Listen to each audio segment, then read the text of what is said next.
My name is Kathy and welcome to the Dutton Homestead.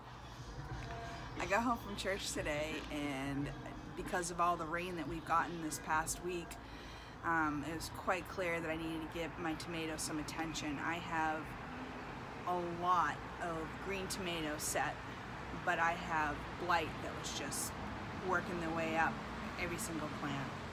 So I went and I tied up the tomatoes as they're just going to keep growing, and you have to tie them, and cut off all of the yellow and spotted leaves that were on the bottoms of each plant that seemed to be working their way out.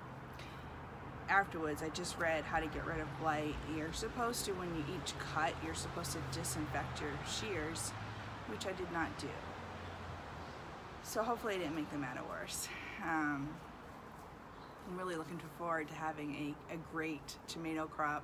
I had mentioned the other day in a video that you never knew what challenges you were going to face, and that's what made it fun.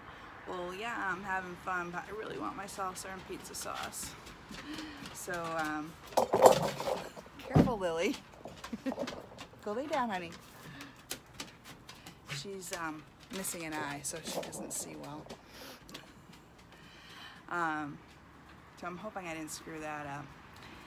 On the same page of that, because of all the rain that we've gotten, I've noticed some stress on my onion plants, and I am going to be pulling my onions today. But before I pull them up, I want to take a look back at when I put them in the ground back in October.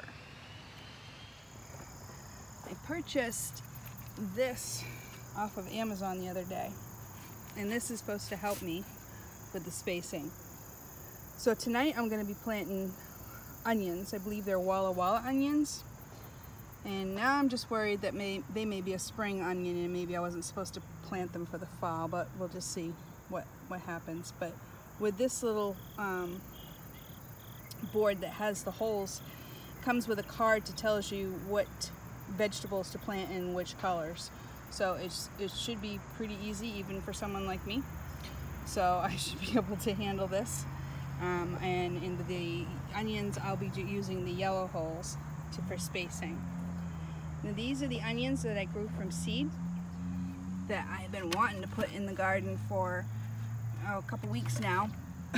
Last week when we were expecting Hurricane Ian, I put them, these two flats I put in the garage just so they wouldn't get beaten on. And they lost a little bit of color, so I'm hoping that they are able to come back.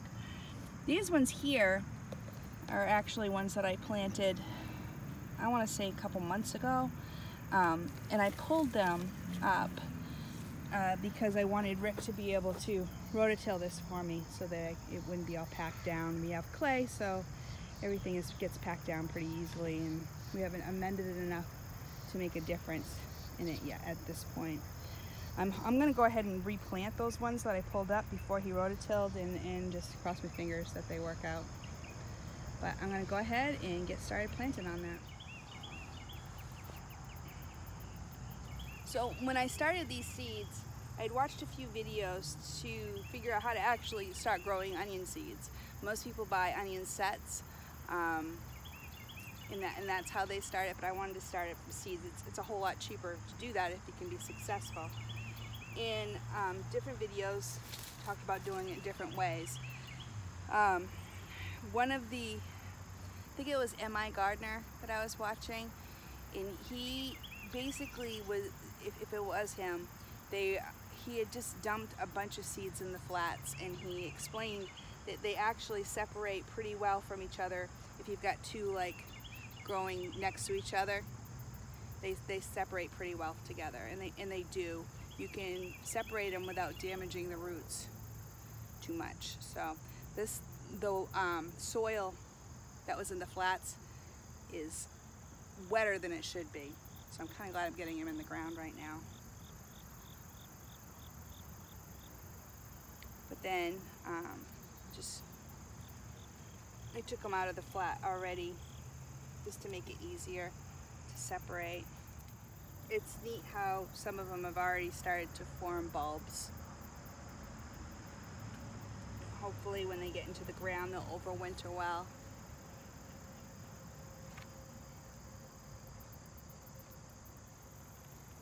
initially I planted 300 seeds. I'm not sure how many actually came up. I'll figure that out after I get them in the ground.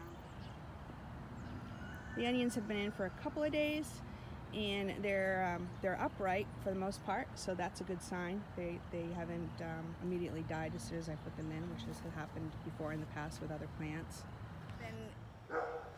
It's now been 8 months later, and there's been lots of neglect, and in spite of that I still have some decent sized onions. This onion row is literally a hot mess, and it's my own fault. I mean, I had such high hopes when I planted this last October. I mean, the size of the onions are decent, but look at the mess. And this is just me not being able to keep up with the weeds. It's a little frustrating, and I have nobody to blame but myself, and the fact that literally jungles grow overnight down here. What concerns me is I'm seeing some dark on these, and I'm not sure if that's mildew or mold starting, and I don't want that. I want to be able to at least salvage these, and even if I have to freeze dry them to keep them for long term, like I'm doing with the garlic, then I can go ahead and do that as well. I just don't want this all to go to a waste. So I'm just going to go ahead and pull them. I'm not going to record me pulling them, as I forgot to bring the tripod out. It's supposed to rain tomorrow, and that's why I'm not waiting. I mean, I either have to weed this to get airflow, or I just need to pull them up. I'm not sure about the 300 seeds that I had said that I had planted at the beginning. I remember the number 300, but I have a hard time believing that 200 would not have come up. I had ended up with just over 100 bulbs that I was able to harvest today. I'm still not sure if that's what I should have done. What would you have done? I was afraid that they were going to end up molding, and I'd end up losing it, and all that time that they spent in the garden was just for nothing. I am pleased with the outcome. It is better than what I had harvested last year. As you can see, there's varying sizes. I have some very large ones, and I have some very small ones. So I'm not sure if it was the right move to harvest, or if I should have weeded around it. A lot of them that I had pulled out were like sopping wet when they were really condensed in the weeds. Maybe I should have weeded and then let the air get at it and naturally dry. The problem is that the prospects of rain are pretty high this week as well. And I just didn't want to see it all go to waste. I had my mind made up. I wasn't going to buy onions for a few months anyway. So what would you have done? Comment below and let me know what you had done. Thank you for joining me today. Hit like and subscribe. It helps us. It helps to support our homestead. Be a blessing and be blessed.